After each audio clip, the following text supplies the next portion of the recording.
د ولسمشر محمد اشرف غني له لوري هیواد کې د نن خپل د پروستات عملیات کول او په افغان ډاکټرانو باور د طبي ټولنو ډاکټرانو او روغتیايي سکتور له هرکلي سره مخ شوی. ارګوای ولسمشر محمد اشرف غني پرون ماښام د کابل ښار په سردار محمد داود خان روغتون کې عملیات شو چې اوس مهال روغتیا د ډاډ وړ ده او له روغتون څخه رخصت شوی دی.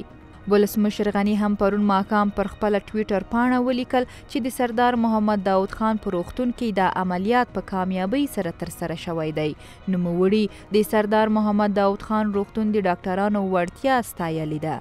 د ولسمشر غني له لوري په افغان ډاکټرانو باور او هیواد کې د نن عملیات د طبي ټولنو له لوري ستایل شوی او له نورو افغانانو څخه غوښتنه شوې چې په خپلو ډاکټرانو باور وکړي او د طبي خدماتو لپاره د له هیواد څخه بهر لاړ نشي. د افغانستان اسلامي طبي ټولنې د یوې اعلامیې په خپرولو سره پر داخلي روغتیايي سیستمونو اعتماد لپاره د ولسمشر دغه اقدام عالی بولي او ستایي او وایي د هیواد نور چارواکي هم باید په دغه پل قدم کیږدي او پر روغتیايي خدمتونو باور ولري. ډاکټرانو او د روغتیايي سکتور کارکونکي ولسمشر غني ته د بشپړې روغتیا د هیلې سره وایي د افغانستان طبابت اوس ډیر پرمختګ کړی.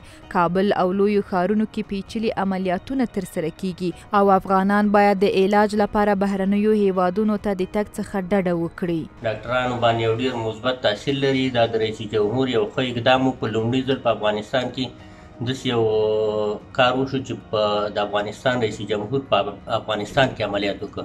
دا لومړنی کس و چې په افغانستان کې تداوي شو. دغه عملیاتونه کوم داسې دغه روټین عملیاتونه دي هر وخت کېږي، روزانه موږ مریضانو ته کوو، خو تر اوسه رئیس جمهور داسې عملیات تر اوسه په افغانستان کې نه شوی. بدبختانه باید موږ ووایو چې زموږ زیاته سرمایه په میلیارډونو ډالر کلنۍ سرمایه زموږ په درملنه په بهرنۍ هیوادونو کې هیوادوال مصرفي زیات مصارف هلته کېږي، په داسې حال کې چې همدغه درملنه په ډېر کم مصارفو سره او په ښه معیار سره دلته کېږي.